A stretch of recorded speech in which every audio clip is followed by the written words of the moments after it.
बुलेटिनमध्ये सुरुवातीला बातमी येते नाशिकमधून। नाशिकच्या खड्ड्यांमुळे पुन्हा एकदा एक मोठी दुर्घटना घडलेली आहे। रस्ता खचल्यानं नवशा गणपती परिसरात डंपर 10 ते 12 फूट खड्ड्यात कोसळला। रस्ते कामासाठी खडी उतरवत असताना ही दुर्घटना घडलेली आहे। खडीचा डंपर थेट 10 ते 12 फूट खोल खड्ड्यात कोसळला। रस्त्याच्या कामाचा दर्जा आणि सुरक्षिततेवर प्रश्नचिन्ह उपस्थित झाले। सुदैवानं यात मोठी जीवितहानी टळली, मात्र या घटनेमुळे शहरातील रस्त्यांची कामं आणि त्यावर पडणारे खड्डे हा प्रश्न पुन्हा एकदा चर्चेत आलेला आहे। पालकमंत्र्यांनी 80% खड्डे बुजवल्याचा कामाच्या गुणवत्तेबाबतही दावा केला होता, मात्र त्यावेळीच ही दुसरीकडे मोठी दुर्घटना घडल्याचं समोर येत आहे।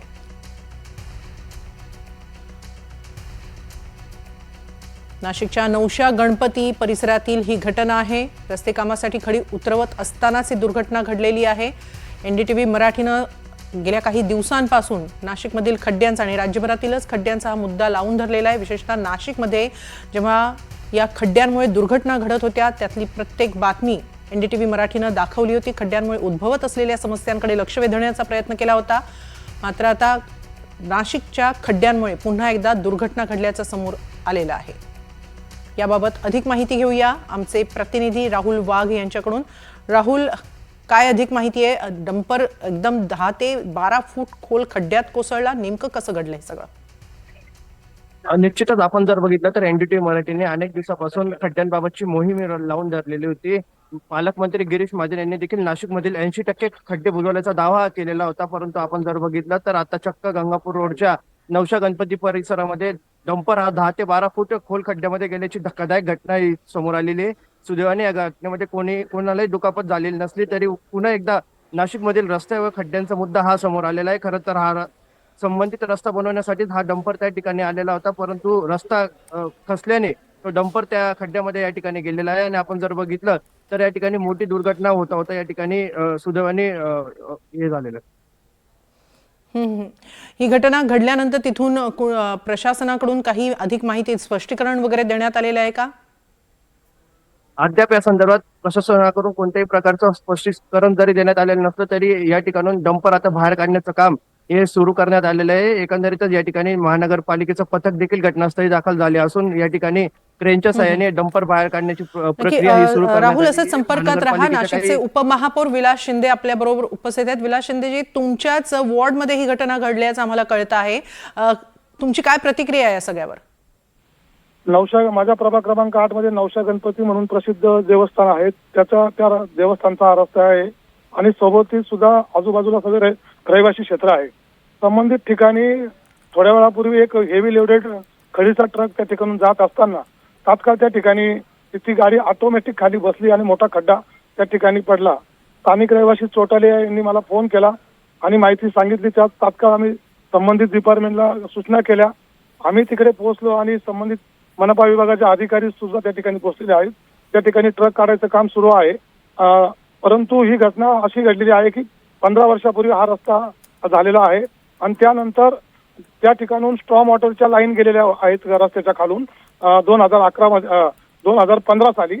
आणि त्या स्ट्रॉम वॉटरची लाईन गेल्यानंतर ज्या कॉन्ट्रॅक्टरनी स्ट्रॉम वॉटरची लाईन ही रिस्टोरेशन प्रॉपर पद्धतीने करायचं होतं, ते केलं गेलं नाहीये। ते आता उघडकीस झालेलं आहे आणि त्याच्यामुळे तो रस्ता डायरेक्ट खचून डायरेक्ट मोठ्या प्रमाणात ट्रक खाली गेलेली आहे। आम्ही गेल्या कित्येक दिवसांपासून ऐकतोय प्रशासनाकडून, पालकमंत्र्यांकडून की रस्त्यांची कामं झालेली आहेत, खड्डे बुजवले गेलेले आहेत, मात्र तसं तर दिसत नाहीये। उलट आणखी तुमच्याच मतदारसंघामधली, तुमच्याच वॉर्डमधली ही घटना समोर आलेली आहे आणि जे तुम्ही सांगता आहात कंत्राटदाराची चूक वगैरे, तर यावर आता प्रशासनाकडून काय कारवाई केली जाणार आहे? प्रशासनाकडूनच अशी माहिती दिलेली आहे की 2015 साली स्ट्रॉम वॉटरची लाईन टाकली होती आणि त्या स्ट्रॉम वॉटरच्या लाईनची जे काही जॉईंट होता तो जॉईंट त्या ठिकाणी लिकेज होता, त्यामुळे ते पाणी जमिनीत मुरत होतं आणि जमिनीत मुरत असताना वरती ते प्रशासनाच्या किंवा नागरिकांच्या कुणाच्याही लक्षात आमच्या आलं नाही, परंतु त्याच्यामुळे ती जमीन खालची खचून गेली आणि हेवी लोडेड ट्रक असल्या कारणाने तो बसून गेली गाडी त्या ठिकाणी जागीच। आणि तो कॉलनी रोड आहे, कॉलनी रोडला मुळात एवढी मोठी हेवी लोडेड ट्रक जाणं अपेक्षित नव्हतं, परंतु त्या ठिकाणी काही रस्त्यांचे कामं चालू असल्या कारणाने ती हेवी लोडेड ट्रक त्या ठिकाणून गेली। पण मग या रस्त्यात हा सॉरी 2015 आणि 2011 झालेला रस्ता आहे साधारणतः 15 वर्षापूर्वी हा रस्ता झालेला आहे। 16 वर्ष. नक्की, पण या पावसाळ्याआधी रस्त्यांची दुरुस्ती म्हणा किंवा डागडुजी म्हणा असं काहीच झालं नव्हतं का या परिसरात? नाही, या परिसरामध्ये म्हणण्यापेक्षा 4 वर्षापूर्वी पासून प्रशासकीय कार्यकाळ होता आणि त्यानंतर आम्ही ह्या रस्त्याचा कॉन्क्रिटीकरण होतं. परत हा रस्ता नव्याने कॉन्क्रिटीकरण करावा असा प्रस्ताव सुद्धा यापूर्वी महानगरपालिका प्रशासनाला दिलेला आहे. परंतु त्या ठिकाणी आता सध्या स्थितीला ज्या काही स्ट्रॉम वॉटर असेल, युटिलिटी असेल, त्या टाकायचे कामं सुरू आहे आणि प्रशासनाने सांगितलं झालं की हा रस्ता आपल्याला ते पकडणार आहे. परंतु पावसाळा असल्या कारणाने त्या ठिकाणी आता सध्या स्थितीत रस्त्याची कामं कॉलनी रोड ते कुठं चालू नाहीये. जे कामं सुरू आहे खड्डे बुजवायचे ते मेन रोड आहेत, मोठे रस्ते आहेत त्या ठिकाणी, डीपी रोड आहेत त्या ठिकाणी चालू आहेत. खूप खूप धन्यवाद विलास शिंदेजी, एनडीटीव्ही मराठी बरोबर हा संवाद साधल्याबद्दल आणि ही प्रतिक्रिया दिल्याबद्दल. यानंतर आपल्याबरोबर नाशिकच्या महापौर हिमगौरी आडके देखील आहेत. हिमगौरीजी, नाशिकचे खड्डे सध्या राज्यभरातच चर्चिले जात आहेत. तुमचे व्हिडिओ देखील बरेच व्हायरल झाले होते की ज्यात तुम्ही स्वतः जातीनं हजर राहून ह्या या रस्त्यांची डागडुजी करताना आम्ही पाहिलेलं होतं. मात्र पुन्हा एकदा नाशिकमधला हा खड्डा आणि हा थेट डंपरच त्या खड्ड्यात 10 ते 12 फूट खोल कोसळतोय. नाशिकच्या खड्ड्यांची चर्चा पुन्हा सुरू झालेली आहे. प्रशासनाला यापुढे तुम्ही काय आदेश देणार आहात नाशिकच्या रस्त्यांसाठी?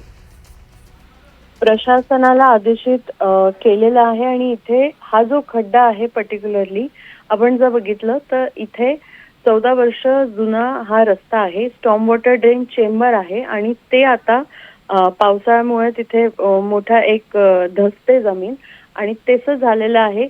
जे खड्डे आहेत ते मूळ रस्त्यावरती ते क्लोज करण्यात येत आहे. जिथे जिथे युटिलिटीजचे कामं चालू आहेत तिथे ऑलरेडी बॅरिगेशन झालेलं आहे. विषय असा आहे की जे काही स्टेप्स आपल्याला घ्यायचे प्रशासनाला सन्माननीय मुख्यमंत्री साहेब असतील, कुंभमेळा मंत्री असतील आणि आम्ही स्थानिक लोकप्रतिनिधी, आमदार सगळ्यांनीच ह्या आदेशित केलेला आहे आणि त्यानुसार कंत्राटदार जे आहेत ते देखील काळजी घेत आहे. परंतु जे रस्ते खचलेले आहेत आणि जे जुने रस्ते आहेत तिथे अशा ज्या गोष्टी घडत आहेत त्याच्यात आपण सावधगिरी बाळगलीच पाहिजे, यात काही दुमत नाही. पण हिमगौरीजी, आता पुढे काय? कारण अगदी कुंभस्थ मेळ्याची कामं सुरू आहेत आणि त्यातच नाशिकवरचे खड्डे काही बुजवले जात नाही आहेत किंवा मुळात आणखीन नवनवीन दुर्घटना घडत आहेत. यावर महापौर म्हणून तुम्ही आणखीन पुढे काय पावलं उचलणार आहात? खड्डे बुजवले जात आहेत. आपली माहिती अपुरी आहे मला असं वाटतं, कारण खड्डे बुजवले जात आहे. खड्डे बुजवताना मेंटेनन्सचं जो काम आहे तिथे आपण बघताय जवळजवळ नाशिक शहरामधले 60 ते 70% खड्डे बुजवले गेलेले आहेत आणि मेंटेनन्सची कामं ही सातत्याने सुरू राहतात. कारण मेंटेनन्स आपण कशाला म्हणतो की जे कंटिन्युअसली चालू राहतं, कारण त्याचा वापर इतका होतोय. आपण बॅरिगेशन करतोय, खड्डे वारंवार बुजवतो आहे, हे सगळं होत असताना ह्या ज्या काही गोष्टी आहेत ज्या राहिल्या आहेत, कारण आता आपण बघितलं असेल उपमहापौरांनी देखील हा त्यांचा प्रभाग आहे, त्यांची प्रतिक्रिया दिली आहे की कॉन्क्रीट रस्ता व्हावा अशी त्यांनी मागे मागणी देखील केली होती. पण प्रशासकीय काळात तो रस्ता धरलेला नाहीये आणि तो जो विषय झालाय तो तिथे रस्ता मग तो खचून गेलेला आहे आणि अशा पद्धतीचा हा जो प्रॉब्लेम आहे तो स्थानिक नगरसेवकांना जास्त माहीत असतो, नागरिकांना देखील त्याची कल्पना असते.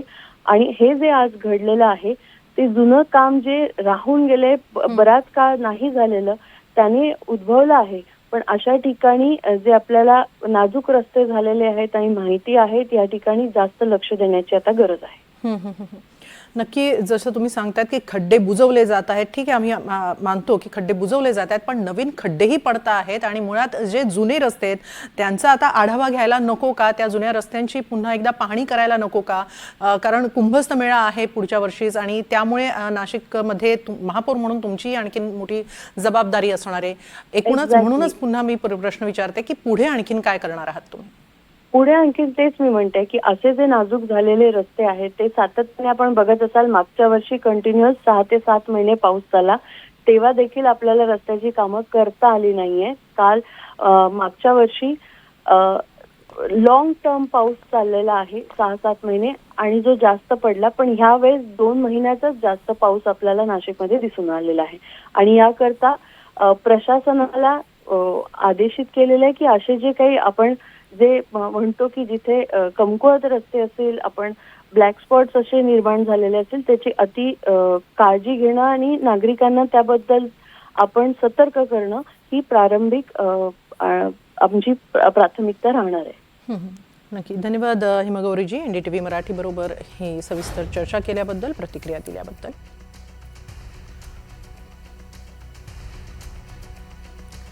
राहुल, धन्यवाद आपल्या सविस्तर माहितीबद्दल.